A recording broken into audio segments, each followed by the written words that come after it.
लोग श्रीमद् भगवद गीता के 18वें अध्याय के 29 से 32 श्लोक को पढ़ेंगे। देखिए यहाँ पे बुद्धि की बात आ रही है।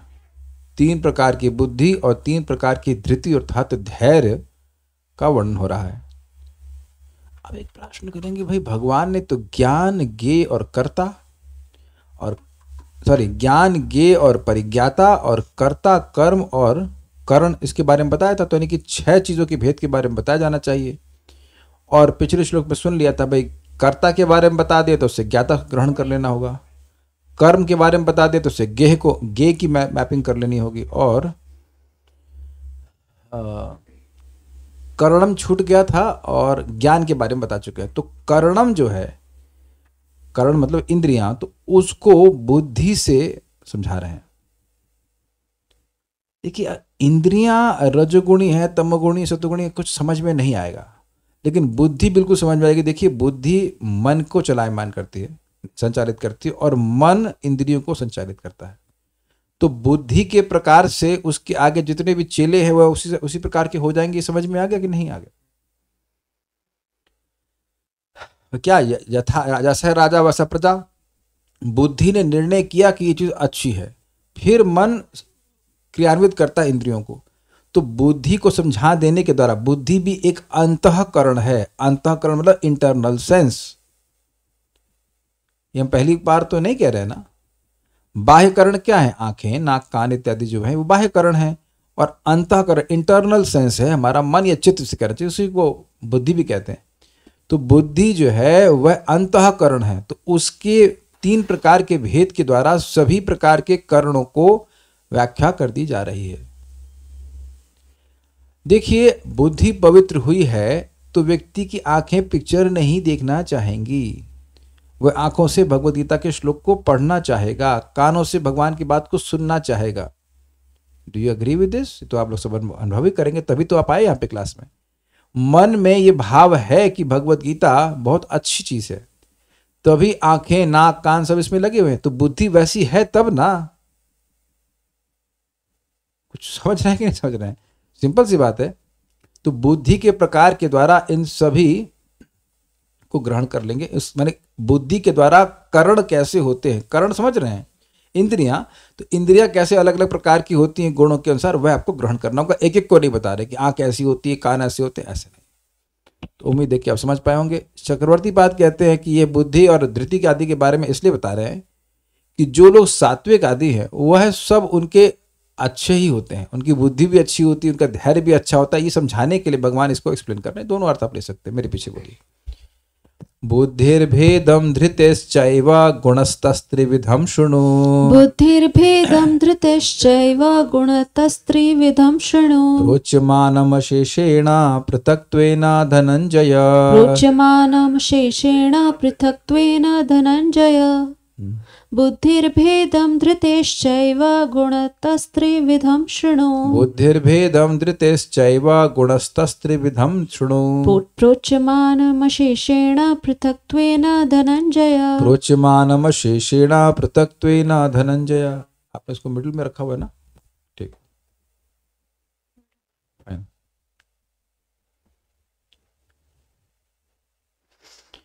हे धनंजय, अब मैं प्रकृति के 3 गुणों के अनुसार तुम्हें विभिन्न प्रकार की बुद्धि तथा धृति के विषय में विस्तार से बताऊंगा, तुम इसे सुनो। धनंजय, हे धनंजय, गुणतः गुण के अनुसार बुद्धि धृते चैव, बुद्धि और धृति के त्रिविधम भेदम 3 प्रकार के भेद को पृथक्त्वेना पृथक पृथक अशेषेणा संपूर्ण रूप से प्रोच्यमानम शृणु, जो कहा जा रहा है उसे श्रवण करो। बुद्धिर्भेदम धृतश्चैव, बुद्धि और धृति के भेद को गुणतः त्रिविधम शृणु, 3 प्रकार के गुणों के अनुसार मैं कहा जा रहा है, 3 प्रकार के गुणों के अनुसार सुनो। प्रोच्यमानम कहा जा रहा है, मतलब मेरे द्वारा कहा जा रहा है। अशेषेणा संपूर्ण रूप से कहा जा रहा है, कोई पॉइंट छोड़ेंगे नहीं। पृथक्त्वेना धनंजय, हे धनंजय, तीनों को अलग अलग प्रकार से कहा जाएगा। स्पष्ट है? सारार्थ वर्षनी। ज्ञानियों की समस्त सात्विक वस्तु ही उपादेय है। इसे बताने के लिए श्री भगवान बुद्धि आदि के 3 भेद बता रहे हैं कि अगर देखिए कर्ता की बात हुई, ज्ञान की बात हुई, कर्म की बात हुई। अब ये कह रहे हैं कि जो ज्ञानी है उसकी बुद्धि भी सात्विक है, श्रेष्ठ है। ये बात बोल रहे हैं सिंपल से।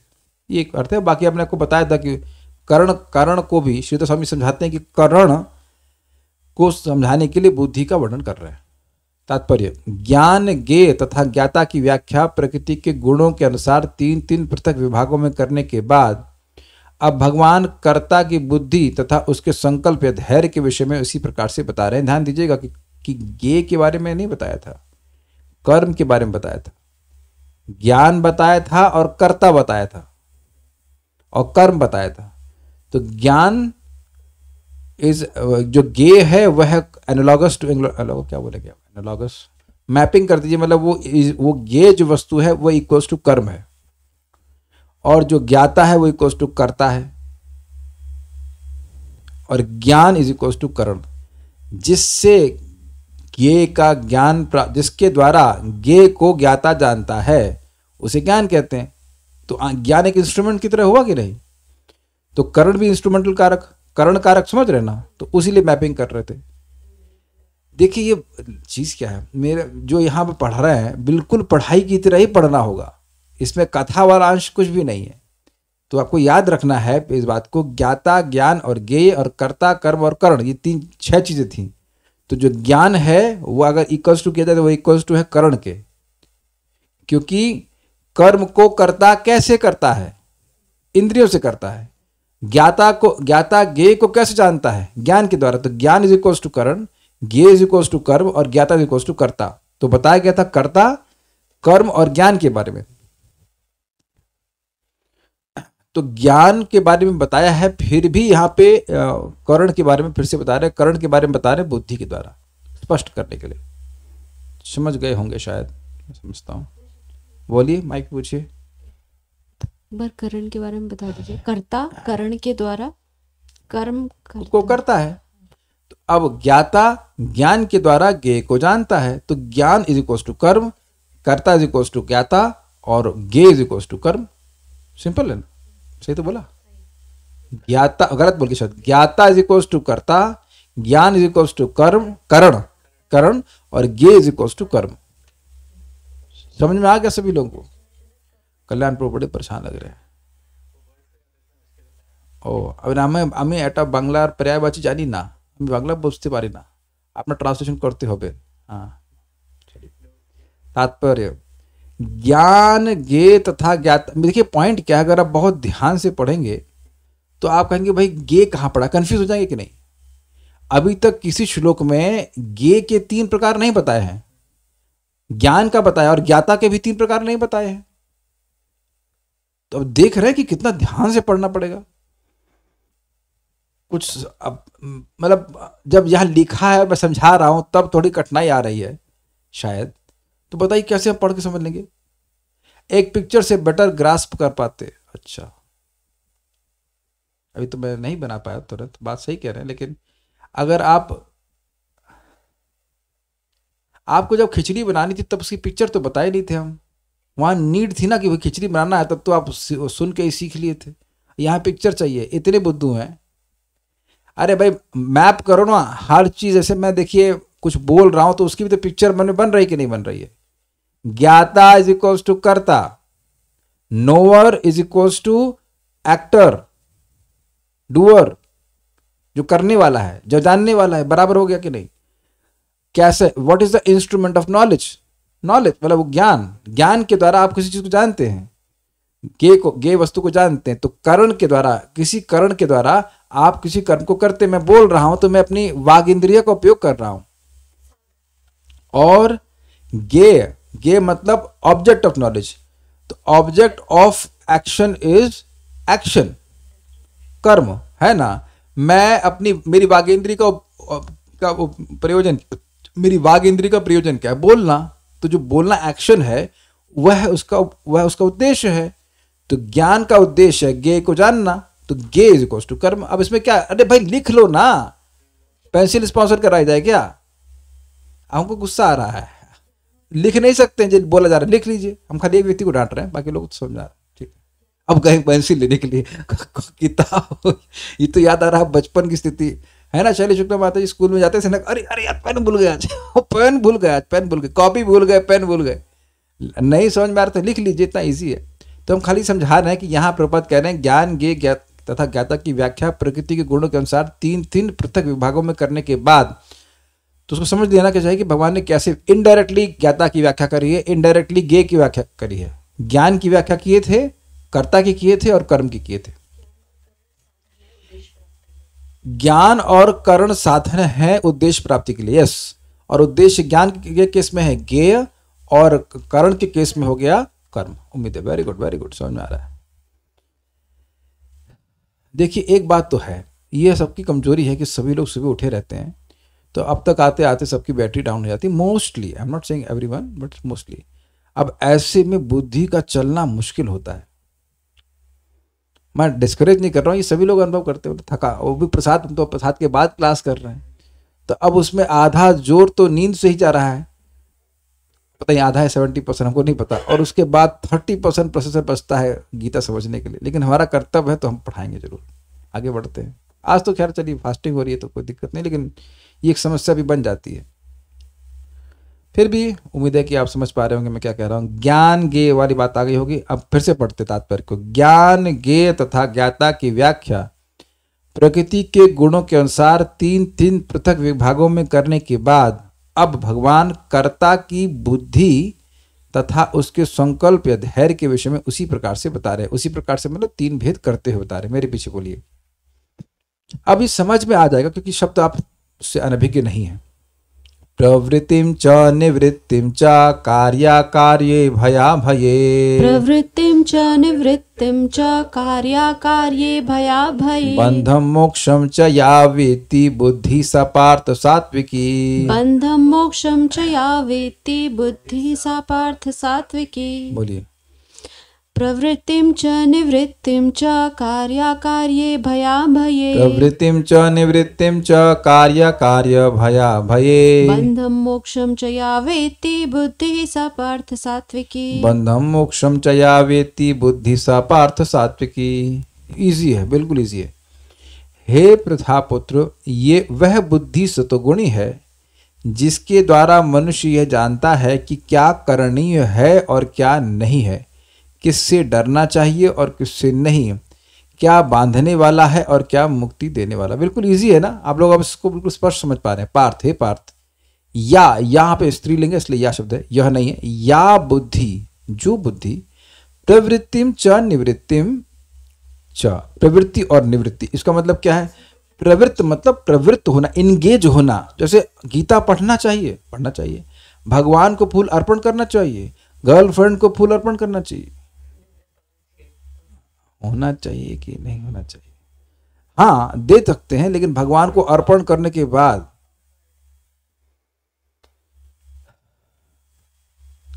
ये तो है ना बात। अच्छा, प्रसाद खाना चाहिए, खाना चाहिए, और बाहर का भोजन नहीं खाना चाहिए, नहीं खाना चाहिए। तो ये प्रवृत्ति निवृत्ति, प्रवृत्ति देखिए बहुत सिंपल है। पूरा जगत ये दो ही कार्यों में लगा है, कुछ कर रहा है और कुछ नहीं कर रहा है, कुछ कर रहा है कुछ नहीं कर रहा है। तो क्या करना चाहिए जिससे मोक्ष मिले, यह समझ में आना चाहिए। क्या करना है ये तो सबको पता है, लेकिन मुक्त होने के लिए क्या करना है सबको नहीं पता। स्वीकार है ना सबको? कभी सभी लोग मुझे कहाँ तक पढ़े सो लोग, बीए तो शायद सभी लोग कर लिए होंगे, बीए बीएससी ऐसे कुछ कुछ कर लिए होंगे। तो किसी बीए बीएससी में या फिर 10वीं में भी नहीं पढ़ाया जाता है कि आप ऐसा क्या कार्य करें जिससे आप मुक्त हो जाएं। जैसे मान लीजिए आप अपने टीचर को बोलते हो, सर अगर मैं कल वो व्हाटएवर सो एंड सो व्यक्ति की पिक्चर देखी, ही वोंट से एनीथिंग, बेटा एग्जाम से कुछ भी नहीं सोचेगा ना वो। जो टीचर है वो कुछ भी नहीं बोलेगा कि आपने मूवीज देखी, तो बोलिए पूछते बेटा तुम्हारी हॉबीज क्या? Action movies, horror movies. हाँ, is it not just normal? तो अब उन सब चीजों में प्रवृत्त होने से व्यक्ति को बंधन लगेगा। तो जब टीचर को ही नहीं पता तो बच्चे को क्या मालूम चलेगा? इसीलिए तो पहले गुरुकुल में 5 साल से 25 साल तक सिखाते थे। इसीलिए तो ब्रह्मचर्य जीवन में क्या है उसका धर्म है? धर्म है स्वाध्याय। स्वाध्याय शास्त्र अध्ययन करने के द्वारा व्यक्ति को समझ में आता है कि प्रवृत्ति और निवृत्ति किस में होनी चाहिए। आप 17वें अध्याय के अंत में सुने थे ना, कामम क्रोधम, नहीं 17वां नहीं था, 14वां था, किसवां था? ये नरक के 3 द्वार हैं। त्रिविधम नरकस्येदम द्वारम नाशनमात्मनः कामम क्रोधम तथा लोभम तस्मात् एतत् त्रयम् त्यजेत्। इस नरक के 3 द्वार हैं, 3 ही द्वार हैं, काम, क्रोध और लोभ। दैवी और असुर स्वभाव तो किसमें था? वही था, 14 में था, 14 में है ना, 14 में, 14 ही है, 14 में दैवी असुर स्वभाव 14 में है। 17 इज डिवीजन ऑफ फेथ।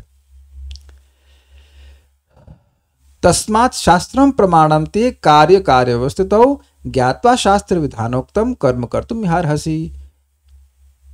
जो शास्त्र का विधान समझ करके, क्योंकि काम, क्रोध और लोभ व्यक्ति को नरक ले जाने वाले हैं, इसलिए शास्त्र का विधान समझकर व्यक्ति को कार्य करना चाहिए। Simple, is it not?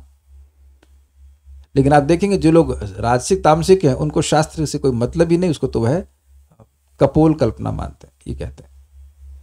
तो प्रवृत्ति, जो सात्विक व्यक्ति, उसको प्रवृत्ति और निवृत्ति के बारे में कैसे मालूम चलता है? शास्त्र का श्रवण करके। और उसकी ऐसी वृत्ति भी होती है कि उसको करे, यद्यपि अच्छा ना भी लगता हो तो भी करे, ये बात है। कार्य अकार्य, कार्य मतलब क्या करना चाहिए, और अकार्य मतलब जो नहीं करना चाहिए।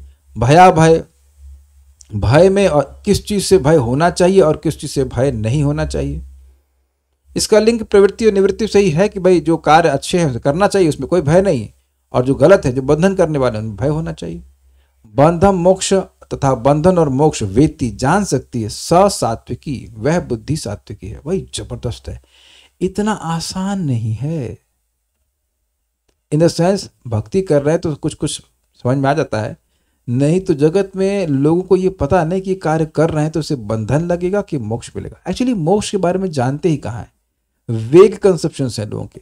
मोक्ष क्या होता है, मोक्ष कैसे प्राप्त, ठीक प्रकार से मोक्ष कैसे मिलेगा, मोक्ष के प्रकार क्या है, नोबडी नोज। नोबडी मीन्स बहुत कम लोग जानते हैं। गीता के अनुसार समझते तो बिल्कुल स्पष्ट समझ में आता है, लेकिन अन्यथा गोलमोल भाषा रहती है। वैकुंठ जाना है, वैकुंठ जाने के तरीके यूट्यूब पे कहाँ मिलते हैं बताइए?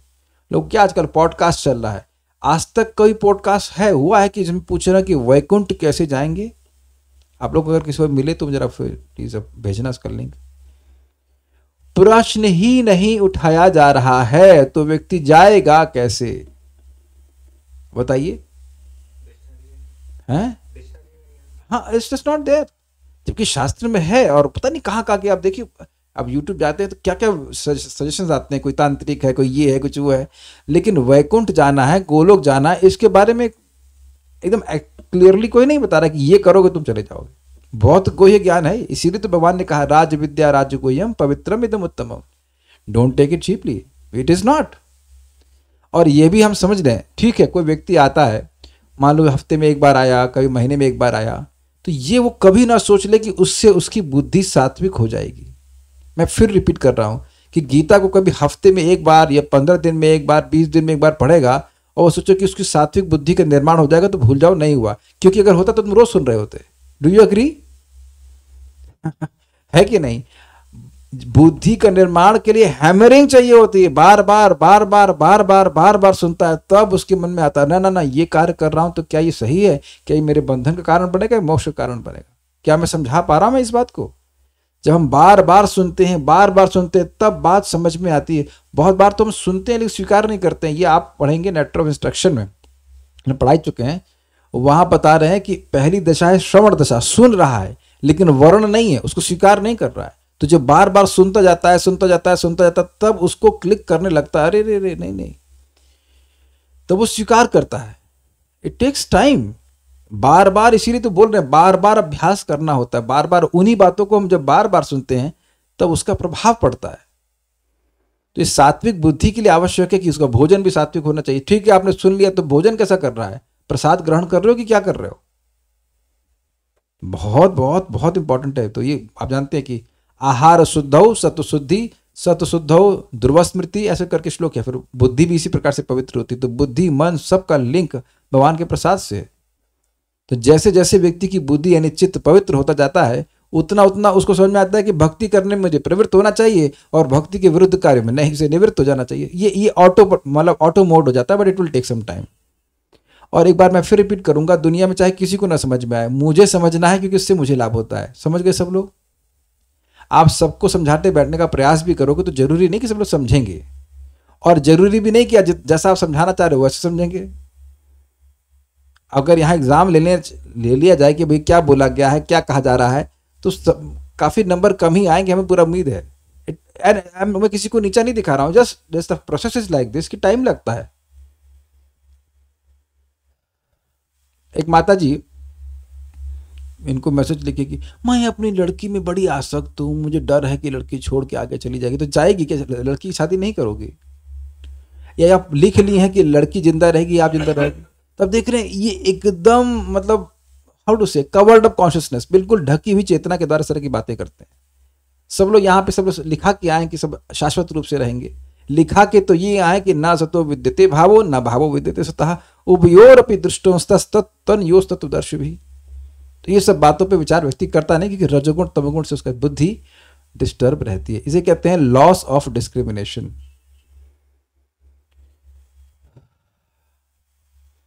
देखिए एक और अमेजिंग बात है, कभी कभी लोग ऐसे लोगों से काउंसलिंग शुरू कर देते हैं जिनकी बुद्धि इस प्रकार की नहीं है।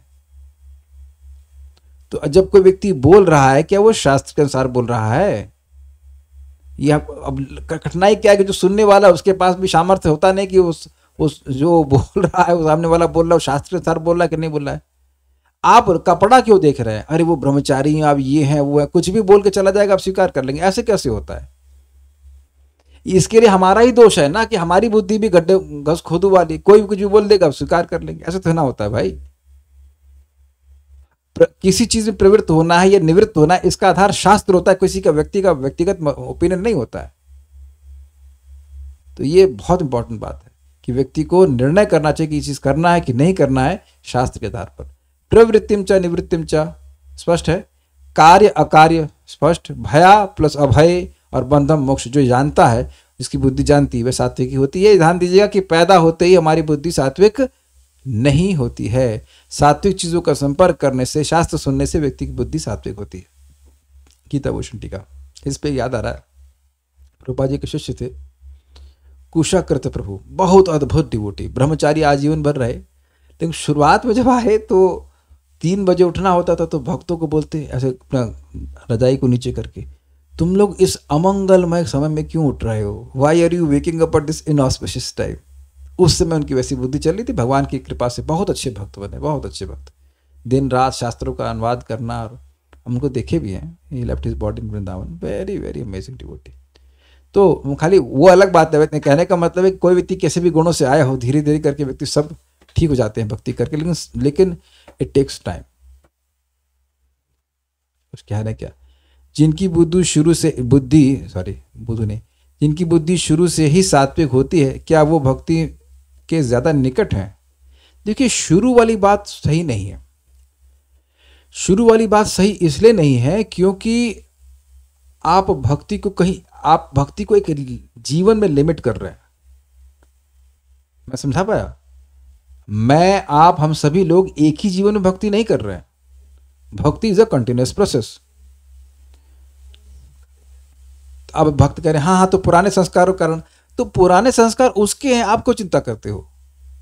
उसकी भक्ति की प्रगति से आपकी भक्ति की प्रगति बाधित हो रही है क्या? अगर मान लो वो निकट भी है तो आपको चिंता क्या है? और आप कर भी क्या लेंगे? मान लीजिए किसी व्यक्ति को नाम में रुचि अधिक है मुझसे, ठीक है फाइन, तब ना तो उसकी रुचि से मेरी रुचि बढ़ रही है और ना ही उसकी रुचि से मेरी रुचि कम हो रही। मुझे तो मेहनत अपनी करनी है ना। फॉर एग्जाम्पल मान लीजिए किसी का लेवल डाउन है और सामने वाले का अच्छा दबा के पूरा पुआ पकौड़ी खा रहा है, तो उसे खाने से मेरा तो कुछ नहीं होने वाला है ना। मुझे अपने को ठीक करना है ना। मैं इस प्रश्न के आशय को समझ रहा हूं, क्योंकि व्यक्ति निरुत्साहित हो जाता है, अरे हम तो इतने रजोगुणी। अरे भाई हैं रजोगुणी तो क्या कर सकते हैं? अब वहीं से शुरू कीजिए। एक बड़ी सिंपल ट्रिक है, अगर आप रजोगुणी हैं, चलो हैं ही, क्या कह सकते हैं इसमें, हैं ही, तो अब रजोगुण में कौन से कार्य आपको अच्छे लगते हैं करने के लिए, उन सबको भगवान से कनेक्ट कर दो। सिंपल। अगर आपको लोगों से मिलना जुलना अच्छा लगता है, वेरी गुड, आप लोगों से मिलिए जुलिए, लेकिन कृष्ण भावना के अनुसार मिलिए। That is intelligence.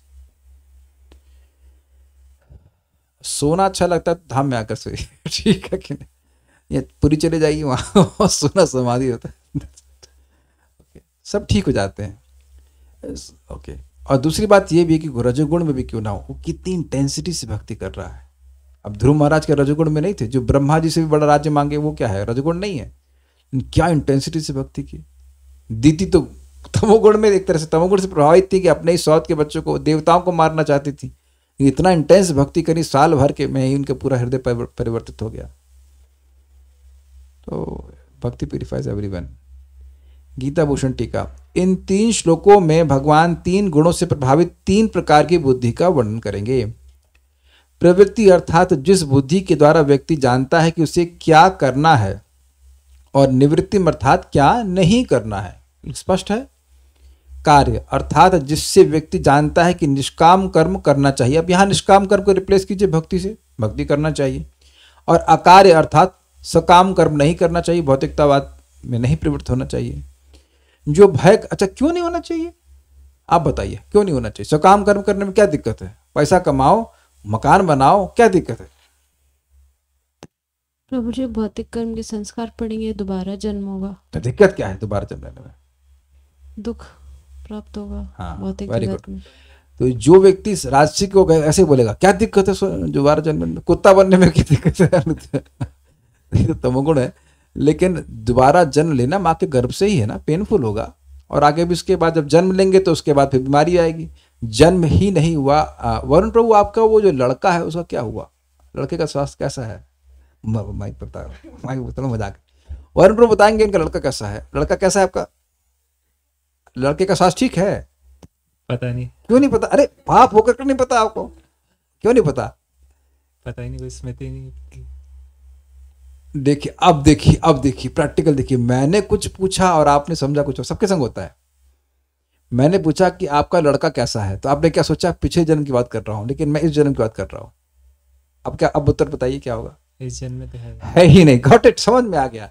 जब लड़का है ही नहीं तो उसके दुख की बात होगी नहीं। आप कहेंगे यह आप प्रश्न क्यों कर रहे हो? यानी कि लड़का होगा, किसी का भी बच्चा होगा तो बीमार जरूर पड़ेगा। कब पड़ेगा? जब वो होगा। सिंपल पॉइंट है ना। और फिर उसकी मृत्यु भी होगी और बुढ़ा भी होगा। तो यानी कि अगर जन्म होगा ही नहीं तो दुख आएगा ही नहीं। ये बुद्धि किसके पास है? गिने चुने लोगों के पास भी नहीं है। अरे भाई, मंदिर में आने के बाद भी, भक्तों की संगत में आने के बाद भी लोग पैसा कमाने में लग जाते हैं। एक व्यक्ति हमको बोले कि एक हार्डवेयर वाला का, तो जी 2008 में भी आप स्कूटर पे चलते थे और अभी भी आप स्कूटर पे चलते हैं। तो मैंने कहा मन तो क्या हवाई जहाज लोही बाजार जाने के लिए क्या हेलीकॉप्टर में? उसको नहीं बोला हेलीकॉप्टर में, but his question was different. कोई समझ सकते हैं कि ये प्रश्न का आशय क्या था?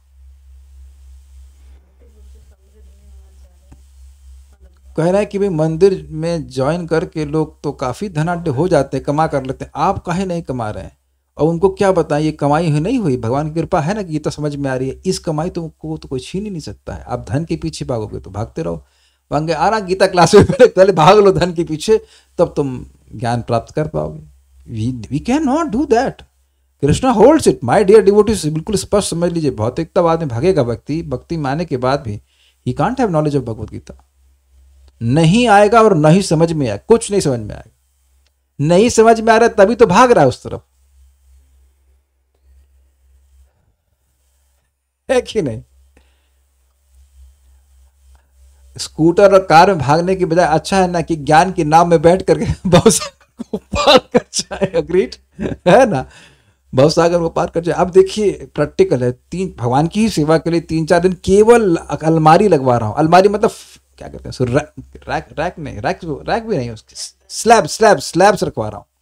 उसमें 3 दिन की क्लास का नुकसान हो गया। हम तो ऐसे सोच रहे थे, शौक कर रहे थे कितना नुकसान हो गया। लोग घर बना रहे हैं, ये बांध रहे हैं, वो बांध रहे हैं, कि ऐसे लग रहा है कि अब वो पूरा हमेशा के लिए वहां पे रहने वाले हो। तो ये सब राजसिक कार्य हुए कि नहीं? काहे को इतना प्रवृत्त हो रहे हो? क्यों प्रवृत्त हो रहे हो? और उससे निवृत्त होना चाहिए कि भाई कम से कम शाम को निवृत्त हो जाए और भगवान का भजन करे, तो वो सब गायब है। नहीं देख पा रहे हैं। भक्तों की हम बात कर रहे हैं, भक्तों को तो छोड़ ही दीजिए। आप भक्त भी तो नहीं देख पा रहे हैं।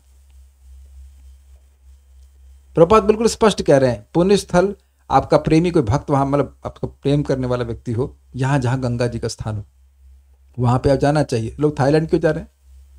ऐसी प्रवृत्ति क्यों है बताइए? या एनीवेयर एल्स। एक माता जी वृंदावन में रहने को मिल गया, फिर पैसे थे, बेटे के पास कहती हम लॉस एंजलिस जाना चाहते हैं। हमने कहा लॉस एंजलिस क्यों? कहती वहां का मंदिर देखेंगे। हमने कहा यहाँ मंदिर नहीं देख रहे हैं आप, आप देख लीजिए, घूमने का मन है तो उसको ऐसा लोग कवर करते हैं। This is called mode of modes. डांटने से तो मान गई बात, लेकिन भक्ति में आने के बाद ये प्रवृत्ति निवृत्ति ऐसा मत सोचिएगा, तुरंत समझ में आ जाता है। इसीलिए हरिनाम के साथ साथ व्यक्ति को शास्त्र सुनना चाहिए। ठीक है, कार्य और ये हम बात वहां से लेकर आए थे, बेसिकली सकाम कर्म करेगा तो जन्म होगा, और जन्म के बाद वो जो कष्ट हैं वो धन से सॉल्व नहीं होगा। बीमारी का, बुढ़ापे का, चलो बीमारी तो तुम कुछ टाल भी लिए, तो बुढ़ापे को कैसे टालोगे, और मृत्यु को। तो अब यह मैंने क्यों कहा, अकार्य की व्याख्या करते हुए कि ये कार्य नहीं करने चाहिए जो मेरे दोबारा जन्म का कारण बने। एटलीस्ट रेजिस्ट करना चाहिए from doing those things, at least postpone करना चाहिए। करूंगा 1 मिनट रुक जाओ, गीता क्लास कर लूँ, करूंगा 1 मिनट रुक जाओ, भागवत सुन लूँ, जब कर लूँ, ऐसे भी टालेंगे तो भी कम से कम अच्छा है। बड़ी जबरदस्त बात हम एक वक्त से डिस्कस कर रहे थे और 2 लोगों ने एक ही बात बोली। I was astonished. 2 भक्तों ने एक ही बात बोली। मैं एक व्यक्ति को पूछा, मैं नाम नहीं रहना चाहता, है कुछ सीरियल क्यों देखते हो? उनकी पत्नी बोले कि रात में आकर के सीरियल देखते हैं इसलिए सुबह नहीं उठ पाते, प्रवृत्ति निवृत्ति। तो मैंने उसका सैंपल चेक किया, मैंने कहा तो बिल्कुल बेवकूफ़ी, इसमें कुछ दम ही नहीं है, आपका कैसा टेस्ट कैसे हो सकता है, हम नाम नहीं रख रहे, कंटेंट को ऐसा नहीं किया कुछ इंटेलेक्चुअली स्टिमुलाइजिंग हो। तो उन्होंने कहा प्रभु जी दिन भर तो काम करते रहते हैं, कुछ मन में आता है कि अपने लिए कुछ करना चाहिए। एनालिसिस कीजिएगा इस शब्द का। रात में लौट के आते हैं तो लगता है कि अपने लिए भी कुछ करें। तो एक मेरे 2 प्रश्न इसके ऊपर हैं कि आप बिजनेस किसके लिए कर रहे हो, और यही चीज एक व्यक्ति नौकरी कर रहे हैं, वो बताए कि प्रभु जी अब दिन भर काम करते लगता है अब हमें कुछ अपने लिए करना चाहिए। तो ये प्रश्न है कि हम नौकरी किसके लिए कर रहे हैं और आप बिजनेस किसके लिए कर रहे हैं। Can I have some answers from the chat? नौकरी किसके लिए कर रहे हैं और बिजनेस किसके लिए कर रहे हैं? Want to say something? Yes please. हाँ, आप कुछ कहना चाहते हैं? किसके लिए कर रहे हैं? नौकरी भी तो मैं जहां तक समझ रहा हूं, नौकरी और बिजनेस भी तो अपने लिए कर रहे हैं। ये कह रहे हैं टू मेंटेन फैमिली। अरे तो फैमिली में तो आप भी तो हो ना। माइक पे बताइए। वो सोच रहे हैं, वो इस धारणा में रहते हैं कि हम अपने लिए कर रहे हैं, पर एक्चुअली वो उससे सेटिस्फाइड नहीं हो रहे, वो अपने लिए कर नहीं रहे, क्योंकि वो खुद तो आत्मा है। वेदवाणी आज आपको 2500 पॉइंट्स मिलेंगे। इनको हम पॉइंट दे रहे थे। यही बात प्रभुपाद जी कह रहे हैं। एग्जैक्टली प्रभुपाद साहब मैंने सुना कि लोग ये गलत सलत कार्य क्यों करते हैं, क्योंकि वह जो भौतिकतावाद में कार्य कर रहे हैं उससे वो सुखी नहीं है, और उसके बाद वो कुछ इंद्रिय तृप्ति करना चाहते हैं, चाहे वो आहार मतलब वो अवैध स्त्री संगो, शराब आदि जो भी, या फिर वो बेवकूफ़ी वाला सीरियल हो, उसको देखने का प्रयोजन केवल यही है कि वह सुखी नहीं है। तो सोच रहे कि अभी तक तो मैंने कुछ किया, नौकरी या बिजनेस तो कुछ में किया, अब मैं अपने लिए करूं। लेकिन अब देखने बिल्कुल कंफ्यूजन है ना, बिल्कुल एब्सोल्यूट कंफ्यूजन है कि मुझे क्या कार्य करना चाहिए और क्या कार्य नहीं करना चाहिए। तुम जो कार्य कर रहे हो वह भी तुम भगवान की प्रसन्नता के लिए नहीं कर रहे हो, और उसके बाद तुम आ गए अपना पिक्चर देखने के लिए, तो वह भी भगवान की प्रसन्नता के लिए नहीं कर रहे हो। तो दोनों जगह फंसा ही ना। अगर मान लीजिए बिजनेस करते या कुछ नौकरी भी कर रहे कि धन आएगा तो भगवान की सेवा में लगाऊंगा या भगवान की सेवा करूंगा, ठीक है, it's okay, you are not bound. प्रपास को बता चुके हैं नहीं बाउंड हो रहा है। लेकिन तुम पैसा भी इसीलिए कमा रहे हो ताकि तुम्हारा ऑपुलेंस आए, जो कुछ भी आए, और उसके बाद बिजनेस भी इसीलिए कर रहे हो, मन में बोल भी रहे बिजनेस बढ़ रहा है प्रभु जी, बिजनेस बढ़ रहा है, इतना है, इतने करोड़ का है और उतना और बढ़ रहा है। तो यह ज्ञान बोल रहा है कि नहीं बोल रहा है, बताइए। मैं ये नहीं कह रहा हूं कि बिजनेस नहीं करना चाहिए, नौकरी नहीं करनी चाहिए, लेकिन क्या बस यही कार्य है, इसके अलावा और कोई कार्य नहीं है? और फिर आप चलिए लौट के आए तो कम से कुछ भागवत पढ़िए, कुछ गीता पढ़िए, वो छोड़ करके फिर वही तारक नाम की जगह Tarak something else, I don't want to name in the class, Tarak नाम उच्चारण करना चाहिए। फंसा रखता है। जैसे मैं कार्य भी करा रहा था लेकिन मन में बार बार आ रहा था, अरे आज की क्लास छूट रही है, आज क्लास छूट रही है, क्लास छूट रही है। याद तो रखना, याद तो रहे कि हम ड्रिफ्ट हो रहे हैं, ड्रिफ्ट तो नहीं कह रहे, भगवान की सेवा था, लेकिन एक कैसे बंधन पड़ रहा है, बंधन नहीं, अंतराय आ रहा है, तो अवेयरनेस तो होनी चाहिए कि अंतराय आ रहा है। अंतराय मीन्स गैप आ रहा है हमारी इसमें। Very amazing. क्या इसी प्रश्न पर श्रीमद् भागवतम आधारित है कि नहीं है? यही प्रश्न सुखदेव गोस्वामी जी से परीक्षित महाराज ने किया था ना, कि नहीं किया था? जो व्यक्ति मरणासन नहीं, जो म्रियमाण है, जो मर रहा है, मरने के निकट नहीं है, मर रहा है, प्रेजेंट कॉन्टिन्यूअस, हम सब लोग जी नहीं रहे हैं, तो क्या कर रहे हैं आप, मर रहे हैं वी आर डाइंग, हम लोग मर रहे हैं। तो मरने वाले व्यक्ति को क्या सुनना चाहिए, क्या करना चाहिए, किसकी पूजा करना चाहिए, किसका स्मरण करना चाहिए, किसके बारे में बोलना चाहिए, ये था ना 5 प्रश्न। ये दिख रहा है कि नहीं आपको यहाँ पे? ये प्रश्न कोई कर रहा है कि मैं मर रहा हूं तो मुझे क्या करना चाहिए, और वस्तुतः बोलते भी हैं भैया क्या कर रहे हो, अरे भैया मर रहे हैं, बोलते नौकरी करते हुए मर रहे हैं, बिजनेस कर रहे हैं, भैया मर गए बोल रहे हैं भागवत की बात, आगे प्रश्न नहीं करते कि जब मर रहे हो तो करना क्या चाहिए।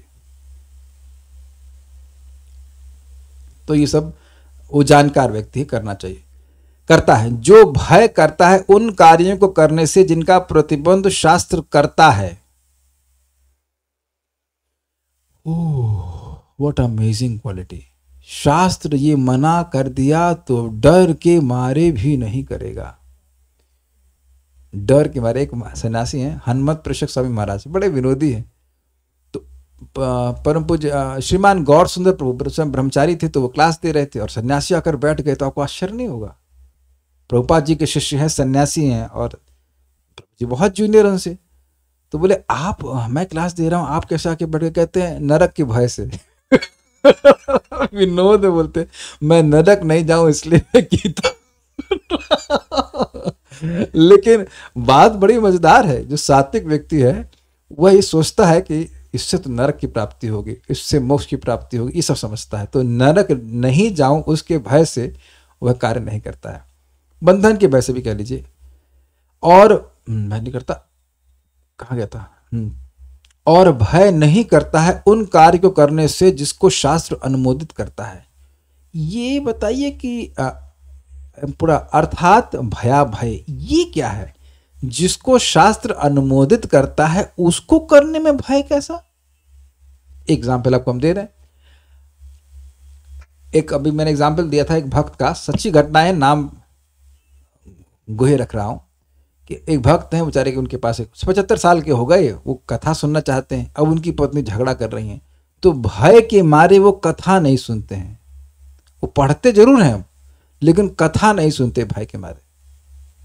एक प्रभु जी का नाम हम याद आ रहा है, वो बहुत अच्छे डिवोटी हैं और दान देना चाहते हैं, लेकिन पत्नी के भय से वो दान दे नहीं पाते जितना कि वो देना चाहें, छुप छुप के देते हैं। तो अब शास्त्र बोल रहा है कि दान करना चाहिए, शास्त्र बोल रहा है, शास्त्र बोल ही रहा है कि भगवान के बारे में सुनना चाहिए, तो व्यक्ति भय से नहीं कर रहा है। भय किसी का भी हो, चाहे पत्नी का भय हो चाहे कुछ भी हो, विचार करने का ना व्यक्ति कि भाई मैं ना तो किसी का पति हूं ना पत्नी ना कुछ हूं। जब शास्त्र की बात आ रही है तो मैं पत्नी का मुंह देखूं कि शास्त्र का मुंह देखूं? इतना तो अकल होनी चाहिए सबके पास ना। अरे तुम पति हो, तुम दबने वाले व्यक्ति, तुम्हारी पोजीशन तो दबने वाली नहीं है ना। ये तुम पत्नी हो, तुम हो ना, सर तुमको प्रेशर कर रहा है, इट्स नॉट लाइक दैट ना। लोग डरते हैं शास्त्र को करने में, या नाम जप कर रहे हैं, अरे हम जप ही करते रहेंगे तो हमारा पालन कैसे होगा, ये होगा वो होगा, इस में भय करते। शास्त्र नहीं करते, नहीं ही करते हैं। लोग लगे हैं रात रात भर तक काम करने के लिए, लेकिन सुबह उठ करके नाम जप नहीं करते हैं। तो शास्त्र जो अनुमोदित चीज है, इट्स अमेजिंग ना, रियली अमेजिंग। कोई दवा है जो एकदम सारे डॉक्टर सब लोग प्रिस्क्राइब किए कर दिए कि भाई ये करने से ये रोग निश्चित व्यक्ति का ठीक हो जाएगा, और उसके बाद भी अगर कोई भय करे तो कितना बेवकूफ होगा व्यक्ति। Is it okay? जैसे मेरे को एक दवा डॉक्टर साहब ने प्रिस्क्राइब करी, तो मैंने उसको देखा, इसमें इतना लिखा है। हमने कहा ये तो बताइए कि इसका लेना कैसे है। तो उन्होंने जो बताया वो इस पे लिखा था, हमको बिल्कुल बिना भय के दवा ग्रहण करने लगे। आप लोग भी ऐसे करते हो? कुछ समझे? जो लिखा हुआ है और आपको डॉक्टर भी बता दिया, तब कोई भय है? किसी दवा में लिखा रहता है to be taken only under the prescription of a registered medical practitioner. पढ़ा होगा आपने, सभी लोग पढ़ते हैं। तो अगर आप ऐसी कोई दवा लेंगे, इसमें लिखता है शेड्यूल एच ड्रग, ऐसा कुछ होता है, तो उसको आप ऐसे नहीं ले सकते, उसके साइड इफेक्ट होंगे। डॉक्टर जब बोलता है तो फिर आप उसको लेते हैं। उम्मीद है बहुत सिंपल सी बात है। उस भय को मैं समझाने का प्रयास कर रहा हूं। जो शास्त्र कह रहा है कि हरि नाम करने में कोई नियम नहीं है, कोई भय नहीं। आप पवित्र हैं अपवित्र हैं, सूतक लगा नहीं लगा, उससे कोई भी भय नहीं है। और वहां डरते हैं लोग। डरते हैं कि नहीं डरते? घर में खाना बनेगा, कोई मर गया, लेकिन भगवान के लिए नहीं बनेगा, कि भगवान तो अपने हैं कि नहीं पता नहीं। बच्चे के लिए बन रहा है, सबके लिए खाना बना, भगवान के लिए नहीं बनेगा। तो ये हम कई एग्जाम्पल दे सकते हैं ऐसे। और इवन जप में, अरे लोग माला छोड़ देते हैं। एक मैं बताया ना, एक भक्त, उनको कोई बोल दिया कि आपकी जो कंठी माला है ये और आपकी जो जप माला, इसकी वजह से आपके जीवन में दरिद्रता आ रही है। अरे सही में छोड़ दिए, 16 माला करते तो सही में माला करना छोड़ दिए। अभी मैंने बोला तो फिर आए थे, फिर गायब हो गए। It's how it is. ये बुद्धि ऐसे चल रही है। हाँ, ये लाल किताब वाले सही बोल रहे हैं और ये गीता वाले सब गलत बोल रहे हैं। कहीं गीता में लिखा है कि नाम उच्चारण करने से व्यक्ति गरीब हो जाता है, कहीं पढ़े हैं आप लोग? तो आप देखिए कि शास्त्र की बात को करने में उनको भय लग रहा है। मैं एक एक बात जो बोल रहा हूं ना, वो सारी सच्ची घटनाएं है, सच्ची घटना है। मैं तो चकित हो गया ना, you not even imagine in dreams क्या ऐसा व्यक्ति कर सकता है। भगवान भूखा मारेंगे जो नाम जप करेगा उसको? कोई है यहाँ भूखा है? मतलब फास्टिंग की बात छोड़ दी, ऐसे कोई भूखा है क्या? खाने को नहीं मिल रहा है, ठीक है। तो वो भय नहीं करता है, अर्थात भयाभय जो बंधन अर्थात संसार के स्वभाव को जानता है कि जगत में जो भी कार्य हम भगवान की प्रसन्नता के लिए नहीं करते हैं वह बंधन में डालते ही हैं। तो सिंपल सी बात है, आप गाड़ी चला रहे हो, आप लेफ्ट ही क्यों चलते हैं? क्योंकि जानते हैं अगर राइट चले, रॉन्ग साइड में चले तो चालान हो सकता है, बंधन कारण बन जाएगा। इस बात को कुत्ता नहीं जानता। Do you agree with this? अब समझ में आया मैं क्या कहना चाहता हूं? कुत्ता ये नहीं जान सकता कि लेफ्ट में चलना चाहिए कि राइट में चलना चाहिए, ठीक? उसको जहां मन होता है वहां चलता है। ऐसे ही मनुष्य इस जगत में कुछ भी कर रहा है और उसको इस बंधन और मोक्ष का कोई ज्ञान नहीं है। आई थिंक इस जानवर वाले एग्जाम्पल से आपको समझ में आ गया होगा। और आप इसलिए समझ पाते हैं क्योंकि आप लोग ऐसा कर भी रहे हैं। प्रसाद हाँ खाना है, ये चीज करनी है, ये सब शास्त्र से समझ में आता है। और मोक्ष अर्थात जो यह जानता है कि इस बंधन का नाश कौन करेगा, तो ऐसी बुद्धि सतुगुण में। भाई जबरदस्त बात है। वो श्लोक ढूंढ सकते हैं, ढूंढ नहीं पाएंगे। पतंती पर्वतात, क्या तपंती ताप है, खूब तपस्या कर लो। पतंती पर्वतात, पर्वत से कूद जाओ।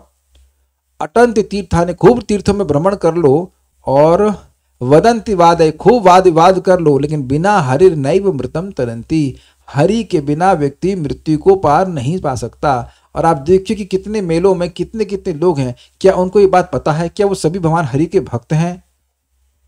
तो उत्तर बड़ा स्पष्ट है। और नहीं है तो मैं जरूर कहूँ कुंभ मेले में जरूर जाइए, एक कारण से जरूर जाइए, ताकि ये समझ में आए कि आप कितने भाग्यवान हो।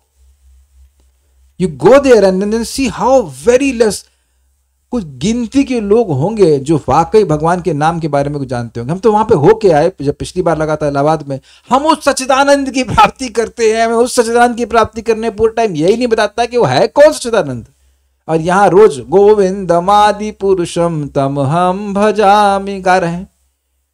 ये निवेदन है कि कभी कि जरूर, मतलब सेफ तरीके से एक बार मेले में जाके देखिएगा। अरे किसी मेले में जाइए जहां भगदड़ ना मस्ती हो, वहां चले जाइए और देखिए कि कितने कितने लोग literally like I mean use the word, कीड़े की तरह लोग भरे हैं पूरे जगत में, है कि नहीं? स्पेशली भारत में। उसमें से हम लोग को पिक करके बताया गया कि भाई तुम हरे कृष्ण मंत्र करो। नहीं तो सिंपल बात है, हमारा जीवन का कोई लक्ष्य था नहीं और हमें कोई व्यक्ति अपने जीवन के लक्ष्य के लिए यूज कर रहा होता या किया गया है, कह सकते हैं अब तक एटलीस्ट। Very very amazing. किस चीज से मोक्ष मिलेगा नहीं समझते। प्रभुपाद इस बात को बोलते हैं। प्रभुपाद एक रसगुल्ला लिए, भगवान को अर्पित था। उसके बाद वो कहे ये मायावादी यही कहते रहेंगे ब्रह्म क्या है और नहीं ब्रह्म क्या है, ब्रह्म क्या नहीं है। और हम लोग रसगुल्ला खाए, इस रसगुल्ले को खा के ही भगवान के पास चले जाएंगे, भगवान का प्रसाद ग्रहण करके ही माया के पास चले जाएंगे। और इसको भागवत से सुनते हैं, तब मायाम जये मही, भगवान का प्रसाद ग्रहण करके ही माया को भक्त लोग जीत लेते हैं। सीधी सी बात है कि बड़ी जबरदस्त बात है। किस चीज से मोक्ष मिलेगा ये लोगों को नहीं पता होता, तो सात्विक व्यक्ति उसको पता होता है।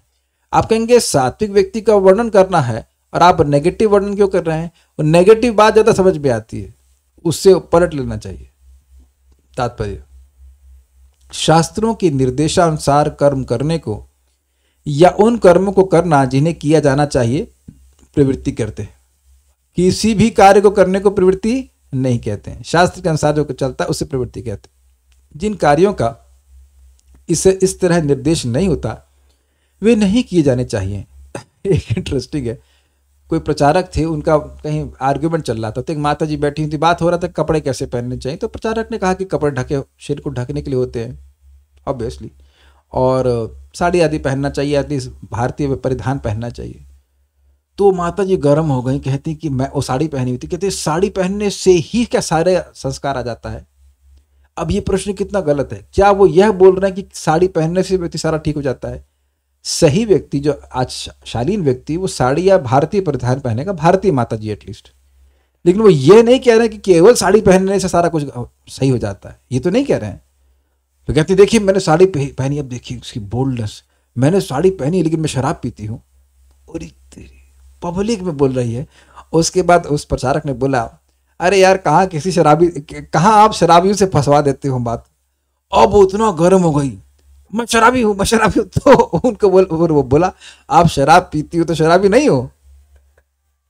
दिस इज हाउ पीपल, बेवकूफ है, उनको पता नहीं कि एक बार शराब पीने से व्यक्ति को नरक में कितना भोगना पड़ता है, तो बंधन किस में है, मोक्ष किस में है, नहीं पता है। और ऐसे लोग अपने को लीडर कह रहे हैं। मैंने फिर एग्जाम्पल दूंगा, मेरी बुआ जी घर में, बहुत अराउंड 2004 की बात होगी, जब मैं भक्ति में आया ही था, वहां गए, वहां एक प्रिंसिपल बैठी हुई है, कहते हैं अरे भोग करो, दिस इज हर प्रिंसिपल। जब प्रिंसिपल ऐसा बोल रहा है कि भोग में लगो, ये क्या भक्ति कर रहे हो, तो अब समझ लीजिए कि उनके जीवन में क्या बंधन और मोक्ष का व्याख्या होगी, कुछ नहीं कर सकते हो। जो व्यक्ति शास्त्र के निर्देशों को नहीं जानता, वह कर्मों तथा उनकी प्रतिक्रिया से बंध जाता है। जो बुद्धि अच्छे बुरे का भेद जानती है, बताती है, वह सात्विक है। अब एक इंटरेस्टिंग बात है, ये बड़ी मजेदार बात है, एक बार में तो नहीं, लेकिन जब आप बार बार शास्त्र सुनते हैं तो आपने ऐसा अनुभव किया कि अंदर से कोई बोल रहा होता है, ये करो ये मत करो। Can you catch this point? कोई मान लीजिए आपको कुछ भोजन ला के दिया, तो आपको अंदर से कोई बोलता है, पूछो ये क्या है, ये प्रसाद है, विष्णु प्रसाद है कि ये कहीं कहीं से भी लेके आया गया है, कौन बनाया इसको, इत्यादि इत्यादि, क्या आप लोग पूछते होंगे? इस प्रकार से बुद्धि हमारी ट्रेन हो जाती है कि व्यक्ति वो बोलने लगती है अंदर से कि ये कार्य करो ये मत करो।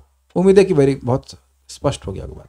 तो इस प्रकार से भेद को बताने वाली होती है। अब हम लोग आगे श्लोकों को कल देखेंगे।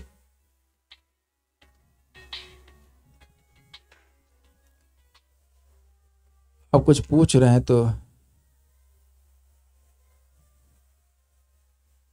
जब क्लास नहीं रहता है तो बहुत ग्लानि फील होता है। ठीक है, ग्लानि करने की जरूरत नहीं है, you can hear recordings also. घर में अगर किसी की मौत हो जाए तो क्या भगवान को तब भी भोग लगेगा?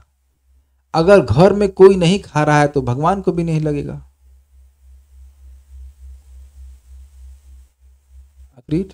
या तो फिर सब लोग वैश्वर को भोग लगा रहे हैं जो अंदर बैठे हुए हैं, कि नहीं? अमेजिंग बात है भाई। ओहो, अब मुझे समझ में आया, भगवान का दोष है ना, खाने देंगे आप? भगवान गीता में कह रहे हैं मृत्यु सर्व हरस चाहम। कौन मारा उसको? वो भगवान मारे ना, भगवान ही मर्डर है, इसलिए नहीं खाना देना चाहिए 13 दिन तक, है ना? कब तक होता है, सो तक है, यही भगवान गलती है ना, भगवान सबको मारने, तो ये इसीलिए भगवान को 13 दिन तक खाना नहीं देना चाहिए। तो आप क्या खाओगे? चलो अगर आपको ये लग रहा है कि आप कुछ फिर भी वही विश्वास हो रहा है, तो अब ये देखो कि वो मान लो घर पे आपकी मृत्यु हो गई, चलो बड़ी अच्छी बात है, तो अब ऐसा कैसे भोजन मंगवा लीजिए जहां से भगवान को अर्पण हो जाए। अब मंगवाएंगे, कहेंगे अभी क्या करें, प्याज बाहर वाले तो प्याज लहसुन खाते, तो वहां क्या करें, तो प्याज लहसुन का बंधन नहीं लगेगा, और 13 दिन में आप मर गए तो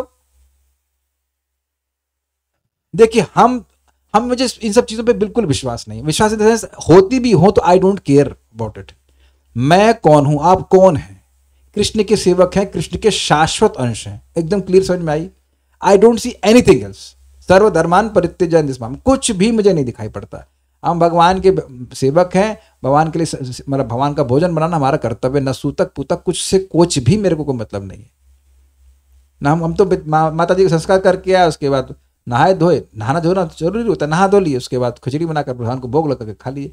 अरे सुना नहीं आपने 3:13 की उसमें व्याख्या में कि जो व्यक्ति प्रसाद ग्रहण करता है उसकी 100 पीढ़ियों का उद्धार होता है। तब और पिताजी के संस्कार किए थे तो कार्तिक का समय था, उसी दिन सारे लोगों को लेकर चलो चलो सब लोग नहाओ, बुआ फूफा सब आए थे, सब लोग नहाओ। ऐसे तो वृंदावन कभी आने वाले नहीं कार्तिक में, हमने कहा सब लोग भगवान को दीपदान करो। पिताजी क्या, सारे पिताजी सबका उद्धार हो जाता है। तो किस शास्त्र को मानना चाहते हैं? हम तो भाई केवल भक्ति शास्त्र को मानना चाहते हैं, बस सीधी बात, और कुछ भी नहीं। धर्म के संबंध में। और मुझे ना तो मेरे संग अच्छी बात है कि इस मेरे को धर्म की बैकिंग नहीं थी। हम भक्ति में आए तो भक्ति में सिखाया गया वो सिखाया गया, लेफ्ट राइट आगे कुछ भी नहीं है। तो अब मुझे नहीं समझ में आती इतना कुछ सूतक पुतक।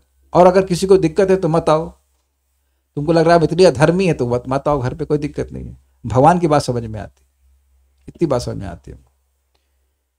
सूतक के समय खाना बनाने को भगवान इसलिए नहीं देते हैं क्योंकि वो समय अपवित्र होता है, ऐसा मैंने सुना। देख कौन सी सूतक की बात आप कर रहे हैं?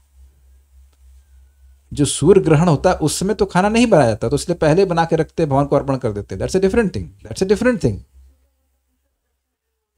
हाँ, बच्चा जन्म होने का मरने का, तो अब अगर आपको यही लग रहा है कि ऐसा पूरा घर, बच्चा होने से पूरा घर ही अपवित्र हो गया। आजकल तो बच्चे अस्पताल में पैदा होते हैं ना, तो कौन सा नियम पालन करते हो? पहले तो घर में पैदा होते थे, पहले घर में पैदा करो। मोस्टली तो सब अस्पताल में पैदा करते, तो अस्पताल में तो खाना बनता नहीं है। Just too much confusion. वो भागवतम में लिखा हुआ है कि भगवान अपने भक्तों को सारे धन हरण कर लेते हैं, इसलिए छोड़ देते हैं। क्या छोड़ देते हैं? भक्ति करना। आपका धन चुराए हैं, सुदामा का चुराए कि दिए? क्यों भाई, ब्रिलियंट स्टोरी है कि नहीं सुदामा की? सुदामा के पास तो कुछ भी नहीं था, इतना दिया कि वो संभाल ही नहीं पा रहे हैं। मृगारी को भी दिए, मृगारी तो कंप्लेन कर रहा था नारद जी से, इतना क्यों दे रहे हैं? मैं हूं, मेरी पत्नी है, इतना इससे अधिक तो खाने के लिए चाहिए ही नहीं, बहुत बहुत भेज रहे हैं, कम भेजिए आप। शराबी ही सबसे ज्यादा अपने आप को ज्ञानी समझते हैं। हाँ, इनके पति शराबी है।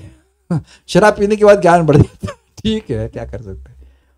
लेकिन प्रभुपाद एक बड़ी अद्भुत बात कहते हैं कि शराबी भी शराब पी रहा है, अगर उसको स्मरण हो कि इसमें जो फ्रूट से जो बनती है वह कृष्ण से आए, तो एक दिन वह भी महान डिवोटी बन जाएगा। इतना जबरदस्त है कृष्ण कॉन्शियसनेस। कृष्ण का स्मरण तो हो। तो चलिए कोई बात नहीं उन लोगों से। क्या प्रिंसिपल को मालूम था भोग क्या होता है? अरे काहे नहीं पता था, सब पता था। उनको पता था कि हम भजन कर रहे हैं, जप कर रहे हैं, सुबह उठ रहे हैं। भोग नहीं पता हो ऐसे कैसे चलेगा? जीवात्मा को भोग के अलावा मालूम क्या होता है? काफी लोग तो भोग को मतलब भी नहीं मालूम होता, उन्हें अच्छे से मालूम था। लेफ्ट एंड राइट प्रिंसिपल है भाई, पढ़ा रही हैं, यही पढ़ा ही रही है। Krishna said in second chapter, बुद्धि युक्त या पार्था कर्म बंधन प्रहाससी। यस, बुद्धि से युक्त होकर व्यक्ति कर्म बंधन को काटेगा। कौन सी बुद्धि? सात्विक बुद्धि की, मतलब ये कार्य करूंगा तो मुझे मोक्ष मिल जाएगा। एक सिंपल सी बात है, किसी को मान लीजिए लीवर में फैटी लीवर है, तो उसे क्या खाना चाहिए? उसको आधा किलो घी पीना चाहिए रोज, है ना। यहाँ बुद्धि बोलने लगती है नहीं, घी अवॉइड करो और वो दवा खाओ जिस तुम्हारा लीवर ठीक हो जाए। ऐसी बात है।